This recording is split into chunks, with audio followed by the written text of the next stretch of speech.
Hello दोस्तों, मैं सौरभ आपका स्वागत करता हूं my YouTube channel Saurabh vice पे। आज की कहानी बहुत ही दिलचस्प है। कहानी शुरू होती है। सबसे पहले कहानी का शीर्षक है भार। तो देखते हैं कैसे भार बन जाती है एक बेटी या एक बहू। कहानी शुरू होती है। ममता अपने माता पिता की बहुत लाडली थी। 2 बड़े भाइयों की बहन थी। कोई भी चीज़ मांगने पर उसी वक्त सामने हाजिर हो जाती। पूरे घर में रौब था उसका। पूरे परिवार और नौकरों पर राजकुमारी की तरह हुक्म चलाती थी। ममता का स्कूल में भी पूरा रौब था, क्योंकि बड़े घर की लाडली जो थी वह ऐसे ही उसने कॉलेज में दाखिला लिया। उसके ठाट बाट, बड़ी गाड़ी में आना जाना, हर दिन नया फैशन देखकर हर कोई उससे दोस्ती करना चाहता था। थोड़े ही दिनों में उसके बहुत से दोस्त बन गए। पूरे कॉलेज में उसकी अपनी ही एक पहचान थी। इन दिनों उसके घर पर एक रिश्ता आया। खानदानी लोग थे और पापा की पुरानी जान पहचान भी थी उनके साथ। पर ममता के साथ कोई ज़बरदस्ती नहीं थी, लेकिन ममता ने फिर भी हाँ कर दी, क्योंकि वह अपने परिवार से बहुत प्यार करती थी। वह जानती थी कि वह लोग उसका अच्छा ही सोचेंगे। लड़के का नाम किशोर था। किशोर का भी पढ़ा लिखा और समझदार लड़का था। ससुराल वाले भी बहुत अच्छे थे। ससुराल में ममता की जगह वैसे ही थी जैसे कि मायके में। कोई भी कार्य ममता की सलाह के बिना नहीं होता था। सबकी लाडली बहू बन गई थी वह। फिर उसके घर पर एक बेटे का जन्म हुआ, जिसका नाम आर्यन था। किशोर ममता को जान से प्यारा था। पोता पाकर ससुराल वाले तो फूले नहीं समाते थे। ममता कभी कभी सोचती कि उसकी किस्मत कितनी अच्छी है। उसका हर अपना उसे कितना प्यार करता है। चाहे जीवन में कैसा भी समय आए, मेरे अपने हमेशा मेरे साथ हैं। मैं कभी अकेली नहीं हो सकती। कितनी खुशकिस्मत हूँ मैं। पर शायद ममता की खुशियों को उसकी अपनी ही नज़र लग गई थी। एक दिन वह मैके जाने की जिद कर बैठी थी, पर किशोर को बहुत काम था, लेकिन वह फिर भी उसे ले गया। रास्ते में उसकी गाड़ी अन्य गाड़ी से टकरा गई। ममता, किशोर और आर्यन पूरी तरह से जख्मी हो गए। काफ़ी दिनों के इलाज के बाद किशोर और आर्यन तो ठीक हो गए, लेकिन ममता पूरी तरह ठीक ना हो सकी। सर पर चोट लगने के कारण वह अपनी आंखों की रोशनी खो बैठी। अब ममता की किस्मत जैसे उल्टे पांव चलने लगी।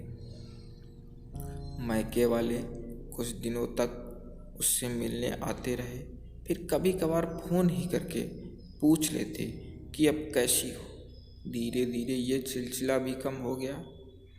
ससुराल वालों की सहानुभूति भी कम होने लगी। घर में किसी को पास बैठने के लिए कहती तो जवाब मिलता, बहुत काम है, अब तुम भी हाथ नहीं बटा सकती। किशोर भी चिड़चिड़ा हो गया था। बस आर्यन ही था उसके साथ, जिसके साथ हंस खेलते हुए उसका वक्त गुजरता। एक दिन ममता के हाथ से कुछ सामान गिर गया, जिसकी वजह से आर्यन को हल्की सी चोट लग गई। ममता के सास ससुर ने आर्यन को उससे अलग कर दिया कि कहीं उसके ना देखने की वजह से बच्चे का कोई नुकसान ना हो जाए। ममता अंदर से टूट चुकी थी। एक दिन उसने सबके सामने मैके जाने की इच्छा रखी, तो किशोर उसे तुरंत मैके छोड़ आया, जैसे कि वह भी यही चाहता था, लेकिन आर्यन को उसके साथ नहीं भेजा। ममता कभी आर्यन से दूर नहीं रही थी, पर अपनी कमी के कारण उसने ज़्यादा बहस नहीं की।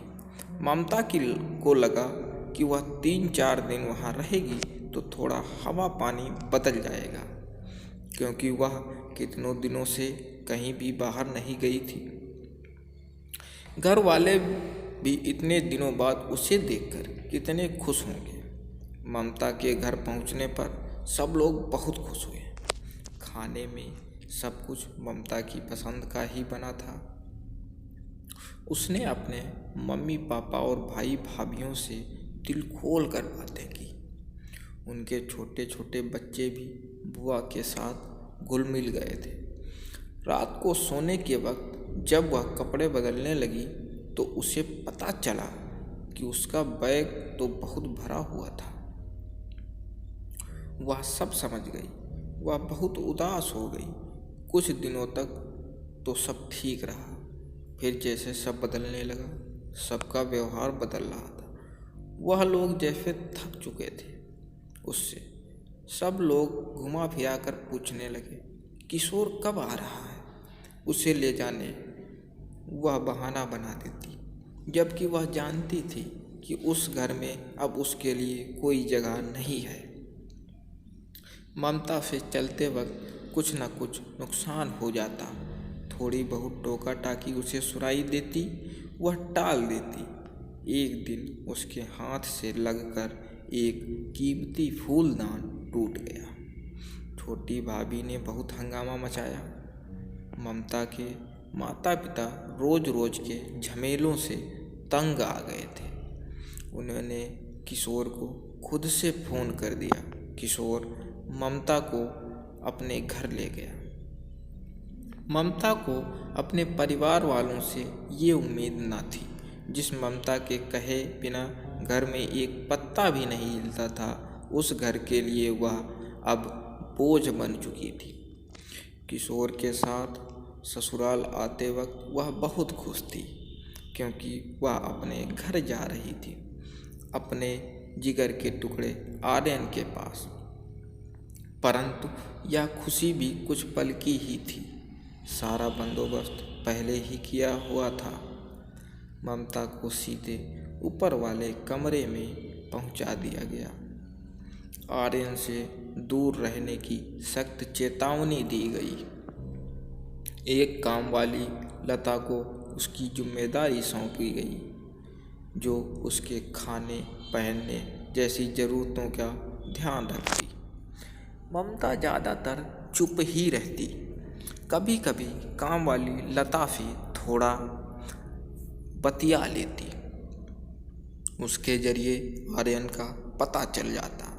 सबकी लाडली बेटी और बहू सबके लिए अब भार बन चुकी थी।